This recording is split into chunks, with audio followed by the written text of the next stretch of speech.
अस्सलाम वालेकुम। Salman trades and farming में वेलकम।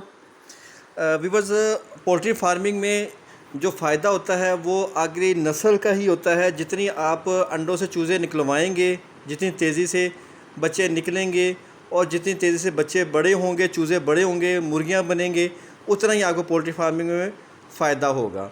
तो इसलिए पहले तो सबसे पहले अच्छी नस्ल का इंतखाब करें, उसके बाद अच्छा माहौल दें, ब्रीडर आपके पास अच्छे होने चाहिए, फिर ही आपकी मुर्गियां अच्छे अंडे देंगी।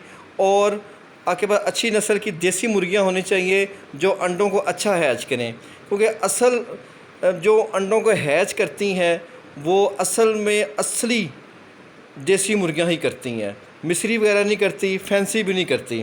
फैंसी मुर्गियां भी रखें फार्म में और उनके अंडे भी देसी मुर्गियों के नीचे रख कर ही हैच करवाएं।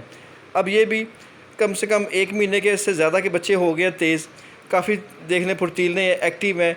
ये एक्टिव क्यों हैं?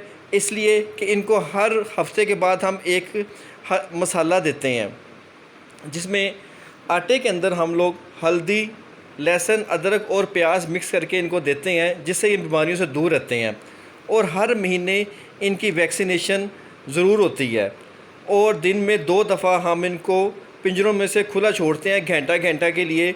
जो बाहर ये जैसे कि हमारा डेयरी फार्म भी है, गोट फार्म भी है, तो उनका भी अनाज वगैरह नीचे गिरा होता है, तो ये उनको भी खाते हैं। फिर जानवरों के जिस्मों पे जो टिक्स होते हैं, चीचड़ वगैरह होते हैं, वो भी खाते हैं। और भी फार्म पे जो कीड़ा मकोड़ा होता है वो ये खाते हैं। उससे इनकी सेहत ठीक रहती है, बीमारियों से दूर रहते हैं। हर वक्त पिंजरे में बंद रहने से ये बीमार हो जाते हैं, क्योंकि नीचे से जो जरासीम रहते हैं वो इनके नाक में, मुंह के ज़रिए चला जाते हैं और सांस की बीमारी में मुब्तला हो जाते हैं। इसलिए बहुत ज़रूरी है कि इनको बाहर छोड़ा जाए, खुला छोड़ा जाए, जिससे ये भागते हैं, दौड़ते हैं और इनको हाजमा भी ठीक रहता है और ख़ुराक जो खाते हैं वो हज़म भी हो जाती है। तो बहुत जल्दी ये बड़े भी होते हैं और बीमारियों से भी दूर रहते हैं।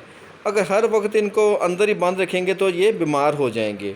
लेकिन बहुत ज़रूरी है इनको खुला भी छोड़ना और अंदर बंद करना भी, क्योंकि अंदर बंद करने से ये बिल्ली, चील, न्योले वगैरह से भी महफूज रहते हैं और कहीं इधर उधर भी नहीं होते। तो इस तरीके से अगर हम पोल्ट्री फार्म पे लेके चलेंगे तो आपके परिंदे अच्छी अफज़ाइश नस्ल करेंगे और आपका फार्म प्रॉफिट में जाएगा, मुनाफे में जाएगा।